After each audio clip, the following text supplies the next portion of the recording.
ओम शांति। आज 7 नवंबर 2022 की साकार रूप में चले हुए प्यारे बाबा की मधुर महावाक्य सुनते हैं। प्यारे बाबा बोले, मीठे बच्चे, मनुष्य जो बाप को भूल दुबन मतलब दलदल में फंसे हुए हैं, उन्हें निकालने की मेहनत करो। विचार सागर मंथन कर सबको बाप का सत्य परिचय दो। प्रश्न: गीता को किस धर्म का शास्त्र कहेंगे? इसमें रहस्य युक्त समझने की बात कौन सी है? उत्तर है, गीता शास्त्र है ब्राह्मण देवी देवता धर्म का शास्त्र। ब्राह्मण देवी देवताएं नमः कहा जाता है। इसे सिर्फ देवता धर्म का शास्त्र नहीं कहेंगी, क्योंकि देवताओं में तो यह ज्ञान है ही नहीं। ब्राह्मण ये गीता का ज्ञान सुनकर देवता बनते हैं, इसलिए ब्राह्मण देवी देवता दोनों का ही यह शास्त्र है। ये कोई हिंदू धर्म का शास्त्र नहीं कहा जाता। यह बहुत समझने की बातें हैं। गीता ज्ञान स्वयं निराकार शिव बाबा तुम्हें सुना रहे हैं, श्री कृष्ण नहीं। गीत ना वो हमसे जुदा होंगी। ओम शांति। बाबा बच्चों को बैठ समझाते हैं अच्छी तरह से। कौन सा बाप? पारलौकिक बाप। लौकिक बाप को इतने बच्चे नहीं होते। पारलौकिक बाप के इतने बच्चे आत्माएं हैं जो याद करते रहते हैं, हे पतित पावन सर्व के सद्गति दाता, ओ परम पिता परमात्मा। तो पिता कहकर पुकारते हैं। परम पिता परमात्मा निराकार भगवानुवाच। निराकार परमात्मा तो एक होता है ना, दो नहीं होते। बच्चों की बुद्धि में बैठा है कि ऊंचे ती ऊंचा भगवान है। वो कहाँ रहते हैं? जहाँ आत्माएं रहती हैं। ईश्वर प्रभु भगवान कहने से सुख का बरसा लेने की बात नहीं आती। बाप कहने से बरसा याद आता है, परंतु मनुष्य बाप को नहीं जानते। भारतवासी ड्रामा अनुसार रावण मत पर अपनी दुर्गति करते हैं। तो पहले पहले ये समझाना है कि ब्रह्मा विष्णु शंकर सूक्ष्म शरीरधारी है, मनुष्य स्थूल देहधारी है, परंतु स्थूल व सूक्ष्म देहधारी को बाप नहीं कहेंगी। बाप परम पिता परमात्मा निराकार को कहा जाता है। भूल क्या हुई जो दुर्गति हुई? बाप द्वारा सच्ची गीता सुनने से सद्गति होती है। तो कोई को भी पहले पहले बाप का परिचय देना है, ये है मूल बात। परंतु कोई की बुद्धि में नहीं बैठता है, तब तो बाबा ने ये पोस्टर छपवाया है कि गीता का भगवान श्री कृष्ण बच्चा है या परम पिता परमात्मा। गीता किस धर्म का शास्त्र है? ब्राह्मण देवी देवता धर्म का कहना ठीक है। जैसे क्रिश्चियन का धर्म शास्त्र बाइबिल है, ऐसे गीता को सिर्फ देवी देवता धर्म का शास्त्र नहीं कहेंगे। जब तक ब्राह्मण को ना मिलाए, कहते हैं ब्राह्मण देवी देवताएं नमः। बाबा ने बताया है देवताओं में ज्ञान है नहीं। वो ये भी नहीं जानते कि गीता कोई हमारे धर्म का शास्त्र है। ज्ञान है ब्राह्मणों को। श्री ब्राह्मण धर्म का भी शास्त्र गीता नहीं कहेंगे, क्योंकि बाप दोनों धर्म की स्थापना करते हैं, इसीलिए दोनों धर्म का शास्त्र कहेंगे। वहाँ तो कह देते कि हिंदू धर्म का शास्त्र है, आर्य का भी कह देते हैं। आर्य समाज तो दयानंद ने स्थापन किया है। वे भल नया धर्म है, परंतु वह कोई देवी देवता धर्म के नहीं है। मूल बात है गीता का भगवान कौन। गीता में श्री कृष्ण का नाम डाल गीता को खंडित कर दिया है, क्योंकि मेरे से बुद्धि टूट गया। गीता में देखो बातें कितनी बताई हैं और गीता पाठशाला का मान कितना है। तो अभी देवता और ब्राह्मण धर्म प्राय लोप है। पुजारी लोग कहते हैं ब्राह्मण देवी देवताएं नमो। उन्हों को ये मालूम नहीं है कि ब्राह्मण देवता कैसे बने, यह बतावे कौन। बाप कहते हैं कि मैं ब्रह्मा मुख वंशावली बनाए देवता बनाता हूँ। तो गीता हो गई ब्राह्मण देवी देवता धर्म का शास्त्र। सिर्फ कहे देवता धर्म का तो लक्ष्मी नारायण में ज्ञान है नहीं, यह बात समझने की है, परंतु समझावे कौन। शिव बाबा सुनाते हैं कि रुद्र ज्ञान यज्ञ से विनाश ज्वाला प्रज्वलित हुई। कहाँ रुद्र यज्ञ, कहाँ श्री कृष्ण, फर्क है। इस ज्ञान यज्ञ के बाद फिर सतयुग में कोई मटेरियल यज्ञ रचा नहीं जाता। अब यज्ञ रचते हैं आफत मिटाने के लिए। वहाँ कोई आफत होती ही नहीं जो यह यज्ञ रचना पड़े। गीता में रुद्र यज्ञ कहा भी, गीता में रुद्र यज्ञ का भी लिखा है और यह भी लिखा है कि भगवान उवाच। तो गीता में सच है आटे में नमक जितना, बाकी सब झूठ है। अब ये विचार सागर मंथन शिव बाबा नहीं करेंगे, ब्रह्मा और ब्रह्मा कुमार कुमारियों को करना है। इस समय मनुष्य तो एकदम दुबन में फंसे हुए हैं। दुबन दलदल से निकलने में बड़ी मेहनत लगती है। तब तो बाप को पुकारते हैं। बाप कहते हैं तुमको 5 विकार रूपी रावण पर ही जीत पानी है। फिर सतयुग में तुम जीव आत्माएं सुख में हो। जो भी सत्संग है वहाँ तुम जाकर पूछ सकते हो, डरने की कोई बात नहीं। सब अंधकार में पड़े हैं, मौत सामने खड़ा है और कहते हैं अभी तो कलयुग में 40,000 बरस पड़े हैं। इसको कहा जाता है घोर अंधियारा। कुंभकर्ण की नींद में सोए पड़े हैं। कहते हैं भक्ति का फल भगवान देने आता है, सद्गति देता है तो दुर्गति में है ना। गीता में अगर शिव परमात्मा का नाम होता तो उसको सब मानते। तो बरोबर निराकार ने राजयोग सिखाया था। युद्ध के मैदान की कोई बात नहीं है। युद्ध के मैदान में इतना बड़ा ज्ञान कैसे देंगे, राजयोग कैसे सिखलाएंगे। मुख्य धर्म 4 है, धर्म शास्त्र भी 4 हैं। अभी तो अनेक अनेक धर्म, अनेक शास्त्र, अनेक चित्र हैं। अब बच्चों की बुद्धि में बैठा है कि ऊंचे ते ऊंचा है शिव बाबा, फिर नीचे आओ तो ब्रह्मा विष्णु शंकर, फिर साकार में लक्ष्मी नारायण, फिर उनकी डिनेस्टी। संगम पर ब्रह्मा सरस्वती। बस रुद्र यज्ञ जब रचते हैं तो शिव का लिंग बनाए पूजा कर फिर डुबो देते हैं। देवियों की भी पूजा कर फिर डुबो देते हैं।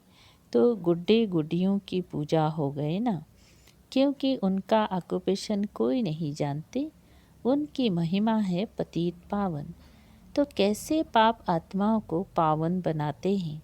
अभी तो तुमको जाग कर जगाना है, अर्थात बाप का परिचय देना है। बाप को जानते नहीं, सिर्फ पैसा कमाते, कथा सुनाते रहते हैं। इससे क्या हुआ। तुम विद्युत मंडली में भी जाकर समझाओ। इस लड़ाई में मरना तो सबको जरूर है। इस रुद्र ज्ञान यज्ञ से विनाश ज्वाला प्रज्वलित होती जाती है। लिखते भी रहते हैं कि हमने इतनी बड़े बड़े बम्स बनाए हैं, तो कल पहले भी इनसे विनाश हुआ था। ये सब बम्स कोई कल पहले इन्होंने समुद्र में नहीं डाले थे, तो अभी भी विनाश होना है। कहते हैं विनाश काले विपरीत बुद्धि कौन, कौरव और यादव। अभी तो प्रजा का प्रजा पर राज्य है। तो ये पोस्टर लाखों की अंदाज में छपाओ, सब भाषाओं में। अंग्रेजी में तो ज़रूर छपवाना चाहिए। जहाँ जहाँ गीता पाठशाला हो वहाँ बांटते जाओ। पोस्टर पर एड्रेस भी लिखी हुई हो।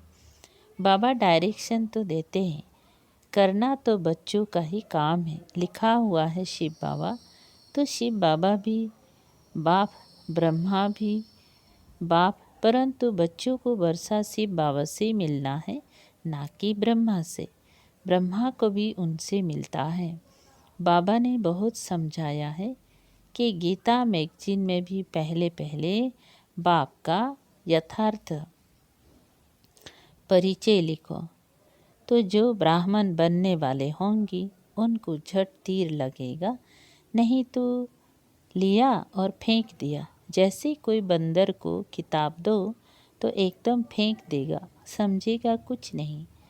तब बाप कहते हैं कि यह ज्ञान मेरे भक्तों को और गीता पाठियों को देना है, उसमें भी जिसके भाग्य में होगा वो समझेंगी। बाप कहते ये तो है ही नरक। यहाँ जो भी बच्चे आदि पैदा होते हैं, एक दो को दुख देते रहते हैं, एक दो को काटते रहते हैं। बाकी जो गरुड़ पुराण में विषय बैतरणी नदी दिखाई हैं, वे तो है नहीं। ये दुनिया तो नरक है। तो बच्चे जानते हैं आज नरकवासी फिर संगमवासी बनते हैं, कल फिर स्वर्गवासी बनेंगे, इसीलिए पुरुषार्थ कर रहे हैं। अच्छा,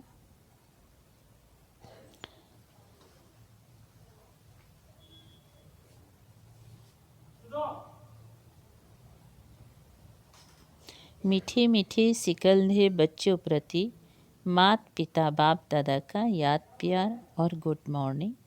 रूहानी बाप के रूहानी बच्चों को नमस्ते। हम रूहानी बच्चों की रूहानी बाप दादा को याद प्यार, गुड मॉर्निंग और नमस्ते नमस्ते। शुक्रिया बाबा। रात्रि क्लास 23 मार्च 68। ऊंचे ते ऊंच है एक भगवान, माना फादर। किसका फादर? सभी जो आत्माएं हैं उन सभी का। जो भी मनुष्य मात्र हैं उनमें जो आत्माएं हैं उनका है फादर। अभी सभी आत्माएं जो कि पाठ बजाने आती हैं वे पुनर्जन्म जरूर लेती हैं। कोई बहुत थोड़े लेते हैं, कोई 84 जन्म लेते हैं, कोई 80 और कोई 60। देहधारी जो भी मनुष्य है, भल यह लक्ष्मी नारायण विश्व पर राज्य करने वाले हैं। उस समय न्यू वर्ल्ड में और कोई डिनेस्टी नहीं थी। जो भी देहधारी मनुष्य है कोई भी सद्गति नहीं दे सकते। पहले पहले है स्वीट साइलेंस रूम, सभी आत्माओं का घर। बाप भी वहाँ रहते हैं। इसको इनकॉर्पोरियल वर्ल्ड कहा जाता है। बाप ऊंच ते ऊंच, फिर रहने का स्थान भी ऊंचे ते ऊंचे। बाप कहते हैं मैं ऊंचे ते ऊंच हूँ, मुझे भी आना पड़ता है, सभी मुझे पुकारते हैं। जो भी मनुष्य मात्र हैं पुनर्जन्म जरूर लेना ही है। सिर्फ एक बाप ही नहीं लेते हैं, पुनर्जन्म तो सभी को लेना ही है। कोई भी धर्म स्थापक हो, बौद्ध अवतार कहते हैं ना, बाप को भी अवतार कहते हैं, उनको भी आना पड़ता है। अभी सभी आत्माएं यहाँ मौजूद है, वापस कोई भी जा नहीं सकते। पुनर्जन्म लेते हैं तब तो वृद्धि होती है ना। पुनर्जन्म लेते लेते इस समय सभी तमो प्रधान हैं। बाप ही आकर नॉलेज देते हैं, बाप ही नॉलेजफुल हैं। आदि मध्य अंत की नॉलेज उनमें है, उनको ही नॉलेजफुल ब्लिसफुल कहा जाता है, पीसफुल एवर प्योर। बाकी मनुष्य मात्र प्योर इम्प्योर बनते हैं। ये लक्ष्मी नारायण डीटी डिनेस्टी के फर्स्ट हैं, इनको ही पूरे 84 जन्म लेने पड़ते हैं। पुनर्जन्म यहाँ ही लेते हैं, फिर अंत में बाप आकर सबको पवित्र बनाकर साथ में ले जाते हैं। बाप को ही लिबरेटर कहा जाता है। इस समय सभी धर्म स्थापक यहाँ हाजिर हैं। बाकी थोड़े हैं जो आते रहते हैं, वृद्धि होती रहती है। सर्वों का सद्गति दाता एक ही बाप है। शांति धाम व सुख धाम का मालिक बनाते हैं, तुम्हें पूरे 84 जन्म लेते हो। तुम जो पहले आए थे वही फिर पहले आएंगी। क्राइस्ट फिर अपने समय पर आएंगी। क्राइस्ट में ये ताकत नहीं जो किसी को वापस ले जाए। वापस ले जाने की ताकत एक बाप में ही है। इस समय है रावण राज्य, आसुरी राज्य 84 जन्म में विकार पूरे प्रवेश कर लेते हैं। बाप कहते हैं तुम डीटी दुनिया के मालिक थे, फिर रावण राज्य में तुम भिखारी बन पड़े हो। पुनर्जन्म सभी को जरूर लेना पड़ता है। धर्म स्थापन कर वापस चला जाए ये हो नहीं सकता। उनको पालना जरूर करनी है। गाया जाता है ब्रह्मा द्वारा नई दुनिया की स्थापना, पुरानी दुनिया का विनाश। नई दुनिया में एक ही धर्म, एक ही डीटी डिनेस्टी थी। अब वह नहीं है, सिर्फ चित्र है और सभी धर्म मौजूद हैं सिवाय एक गॉडफादर के। जो भी देहधारी है पुनर्जन्म जरूर लेते हैं। भारत है अविनाशी खंड, यह कब विनाश नहीं होता, अविनाशी है। जब इनका राज्य था तो और कोई खंड नहीं था, सिर्फ इनका ही राज्य था। सूर्यवंशी, चंद्रवंशी बस, और कोई नहीं। नई दुनिया को स्वर्ग डीटी वर्ल्ड कहा जाता है। इनकॉर्पोरियल वर्ल्ड को स्वर्ग नहीं कहा जाता, वो है स्वीट साइलेंस होम, निर्वाण धाम। आत्मा को ज्ञान सिवाय परम पिता परमात्मा के और कोई दे नहीं सकता। आत्मा बहुत छोटी बिंदी है। सभी आत्माओं का फादर है सुप्रीम सोल। उनको सुप्रीम फादर कहा जाता है। वे कब पुनर्जन्म में नहीं आ सकते। इस समय नाटक की पिछाड़ी हैं। यह सारी दुनिया स्टेज है, इसमें खेल चल रहा है। इनकी ड्यूरेशन है 5000 वर्ष। ये है पुरुषोत्तम संगम युग, जबकि बाप आकर सभी को उत्तम से उत्तम बनाते हैं। आत्माएं अविनाशी हैं, यह ड्रामा भी अविनाशी है। बना बनाया खेल है।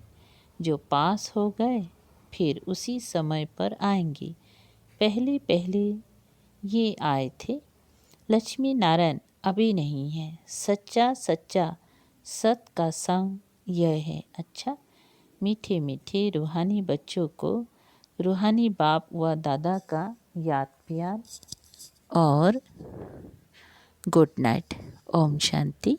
धारणा के लिए मुख्य सार है। नंबर पहला, विचार सागर मंथन कर मनुष्य को दुवन दलदल से निकालना है। जो कुंभकर्ण की नींद में सोए हुए हैं उन्हों को जगाना है।